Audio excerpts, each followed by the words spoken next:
Allô tout le monde, j'espère que vous allez bien. Je m'appelle Laurie et je viens vous parler de lecture. Aujourd'hui, je viens faire un bilan de mes lectures du mois de juin.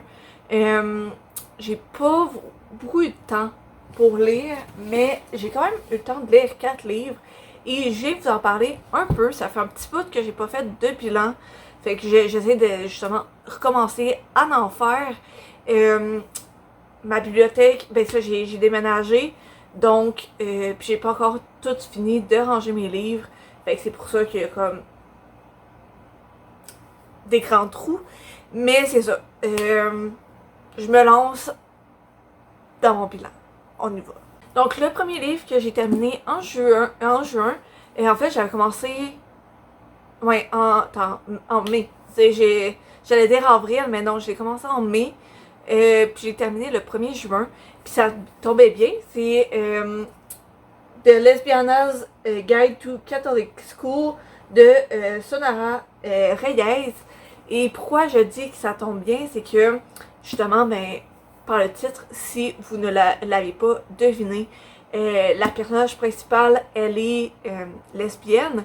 Et justement, ben, le mois de juin, c'est le mois des fiertés gays. Donc, on célèbre un peu toutes les avancées réalisées dans l'octroi des droits, de la communauté LGBTQ+. Et justement, ben, c'est pour ça que je dis que justement, ça tombe bien que je l'ai fini au mois de juin. Puis, en gros, je me rappelle, j'essaie de retrouver le nom. Oui, c'est Yamilette, qui est une étudiante aux origines mexicaines et des Premières Nations. J'ai probablement des Premières Nations, soit des États-Unis, soit du Mexique. Je me souviens plus si c'était précisé, mais c'est ça. Donc, déjà, de base, elle n'est pas blanche, et en plus, elle est lesbienne. Et c'est quelque chose que, pas qu'elle vit mal, mais que, parfois elle veut pas le divulguer, surtout pas à sa famille, parce que, justement, ben son père c'est son meilleur ami, mais elle lui a quand même, elle est quand même pas sortie du placard, mais c'est surtout de la réaction de sa mère, ben, pis sa mère, son frère, son père, sa famille, elle a peur de leur réaction, surtout que dans son ancienne école, elle avait dit à sa meilleure amie, et sa meilleure amie l'a rejetée. Fait que, tu sais, déjà de base, elle a mal vécu son premier coming out. Et donc, là, c'est ça, elle et son frère sont transférés d'école dans une école catholique. Fait que, t'as pas encore moins faire sa sortie du placard, mais elle va rencontrer, c'est beau, une fille asiatique qui a été adoptée et qui est aussi lesbienne et ouvertement lesbienne dans une école catholique. Et elle devient, Yamilette devient amie avec Beau et les amis à Beau. Donc c'est un peu justement une histoire de découverte de soi, d'acceptation de soi.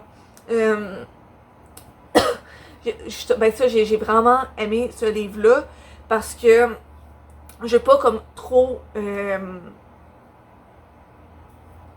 ben si jamais vous voulez le lire, je vais pas trop en dire justement, mais tu sais, c'est ça, peu à peu, ben elle apprend à connaître son entourage, savoir envers qui elle peut avoir confiance, qui peut avoir confiance, et c'est ça, fait que c'est vraiment, je trouve, justement, elle doit composer autant avec son identité lesbienne que son identité mexicaine aux États-Unis. T'sais, son père a été déporté. Dans son ancienne école, ben, c'est principalement des personnes de couleur, mais en allant à une école catholique, ben là, c'est principalement des étudiants blancs. Donc, c'est encore là, ben, c'est justement naviguer un peu ça. Certaines personnes font des commentaires déplacés. Fait que il y a justement son identité en tant que personne qui est aux origines mexicaines, immigrante, mais aussi rester dans le placard en étant lesbienne, faire semblant d'être quelqu'un qu'elle n'est pas. Donc vraiment, c'est ça. J'ai vraiment aimé cette lecture-là. Ça présente des personnages complexes. Puis ben ça, j'ai bien aimé ma lecture, je la recommande vraiment. Le deuxième livre que j'ai lu, c'est The Seven Husbands of Evelyn Hugo. Ça fait un bon petit bout que je l'ai dans ma bibliothèque, mais j'avais toujours, puis il me tentait toujours, mais il y avait toujours quelque chose qui me bloquait, principalement le fait que, ben justement, sur les réseaux sociaux en fait, autant sur TikTok que sur Instagram, il était vraiment populaire. Sur Goodreads, je voyais beaucoup d'avis qui le hypaient, il était vraiment, ben il est vraiment populaire. Puis justement, j'ai déjà eu des expériences où ce que, par exemple, un livre que j'ai une de mes amies me disait comme oh tu vas l'aimer, tu vas l'aimer, tu vas voir, tu vas l'aimer, tu vas l'aimer. Genre moi j'ai vraiment gros aimé tel livre, tu vas l'aimer, je suis sûre. Puis là ben j'avais acheté ce livre-là, j'ai lu puis j'ai vraiment été déçue. Je pense qu'en temps normal j'aurais été déçue, mais comme moins que ça. Fait que là j'avais peur que ça soit la même chose, que justement je vois plein d'avis, de bons avis, que je le lise puis qu'au final je suis vraiment déçue. Et ça n'a pas été le cas. Je suis vraiment heureuse. Je l'ai vraiment beaucoup aimé. En gros, ben c'est ça, en fait, c'est l'histoire de Monique, qui est journaliste, qui vient de se faire tasser embaucher dans un, pas magazine, mais comme écrire des articles. Et justement, Evelyn Hugo va décider ben ça, Evelyn Hugo va décider de raconter sa vie au magazine, à une exception, que ça soit Monique qui passe l'entrevue et qui réalise l'entrevue, et c'est ça. Evelyn Hugo, soit elle parle à Monique, soit elle fait aucune entrevue avec personne de n'importe quel magazine. Fait que là, ben, justement, ben, Evelyn Hugo, c'est une grande actrice des années 50 jusque dans les années 80. Ben, quasiment toute sa vie, elle a été vraiment populaire. Donc, le magazine saute sur l'occasion. Justement, ils savent que ça va être quelque chose de gros pour eux. Et Monique aussi, ben, veut pas, est au bout de l'échelle. Fait que faire l'entrevue puis écrire un texte sur Evelyn Hugo, ça va être gros pour elle.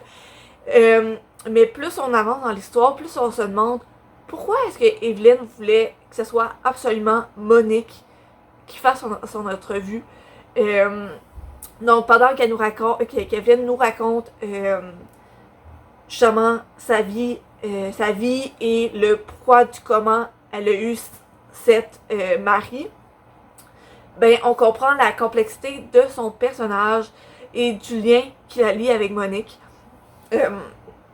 Ça, puis justement, ben j'ai bien aimé parce que, ben tu sais, c'est principalement du texte normal, mais justement, c'est que on en avait vu aussi. Ben il y a style articles de journaux au moment qui sont, ben des articles qui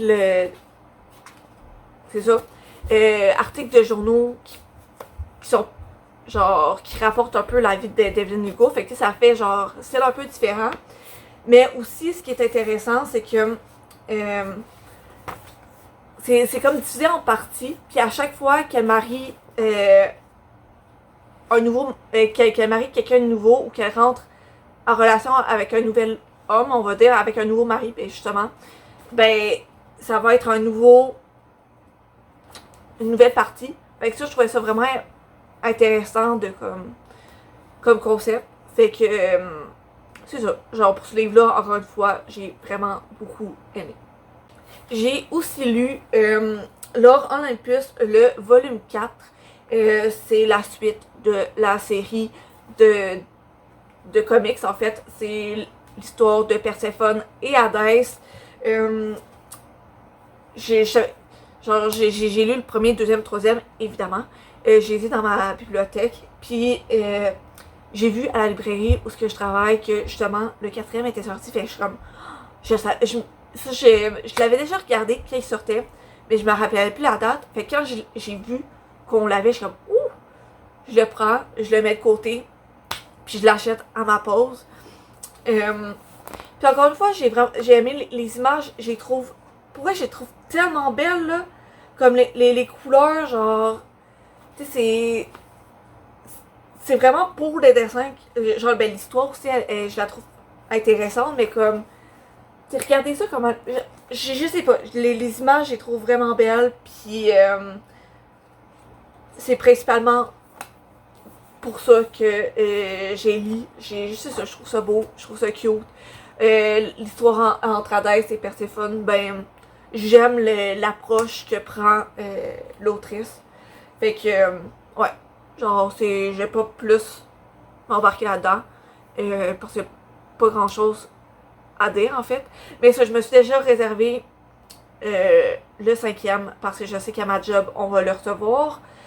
C'est en décembre qu'il sort. Puis il y a déjà une commande de fait. Fait que quand il va sortir, j'en ai déjà un de réservé à mon nom. Puis je vais me lâcher puis je vais le lire. Direct. Et finalement, le dernier livre que j'ai lu, c'est Celle qui reste de Samuel Barbier. C'est l'histoire de trois sœurs. Il y a Clara, je vais vous lire le résumé.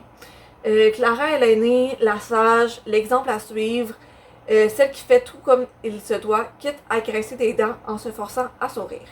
Constance est la cadette, si discrète qu'on en oublie qu'elle existe. Jusqu'à ce qu'elle décide de cesser d'exister en se jetant du haut d'un pont. Lucie est la Benjamine, celle qui rit trop fort, parle trop fort, vit trop fort. Parce qu'elle a peur qu'on l'oublie.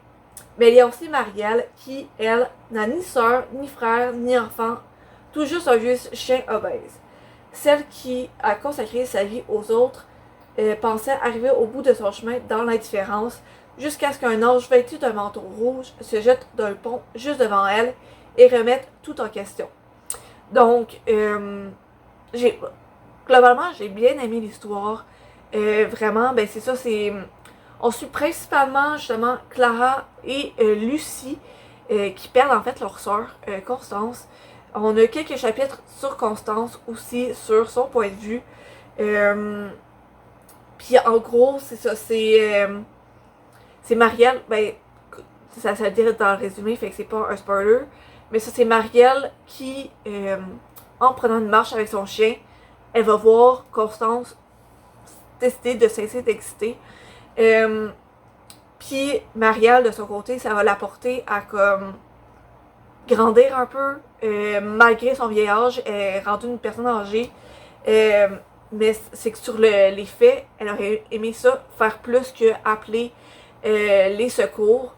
Donc ça va vraiment l'amener à s'améliorer malgré son âge.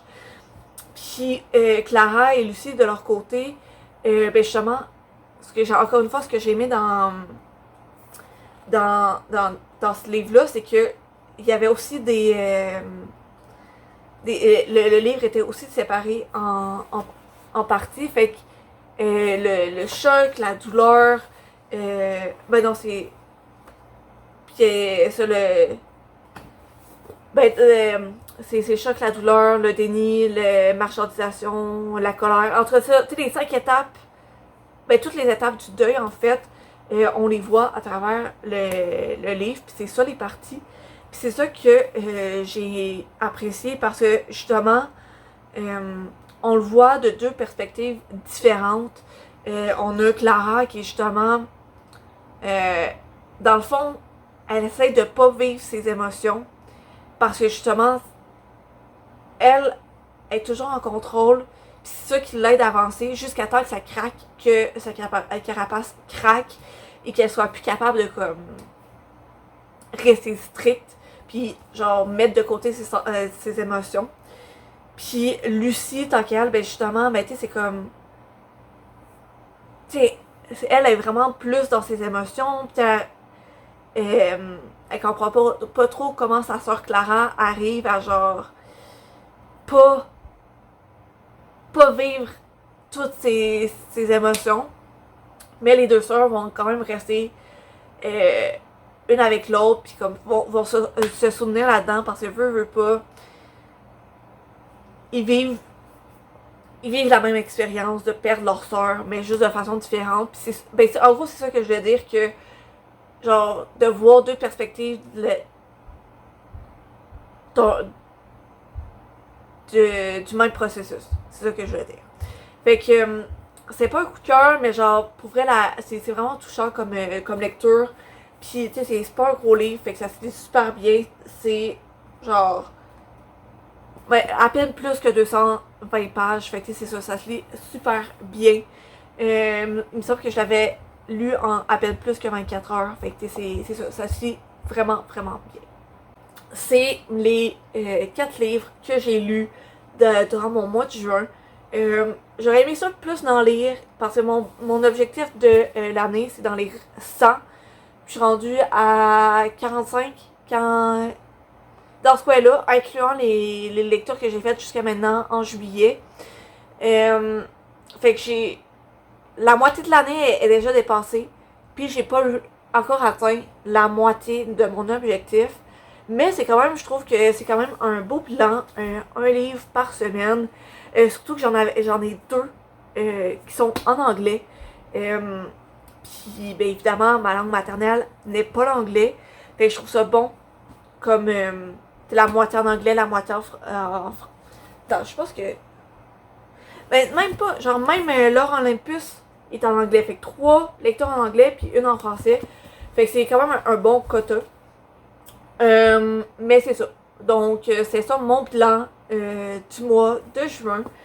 Merci d'avoir passé un peu de votre temps avec moi. Puis on se retrouve dans la prochaine vidéo. Bye!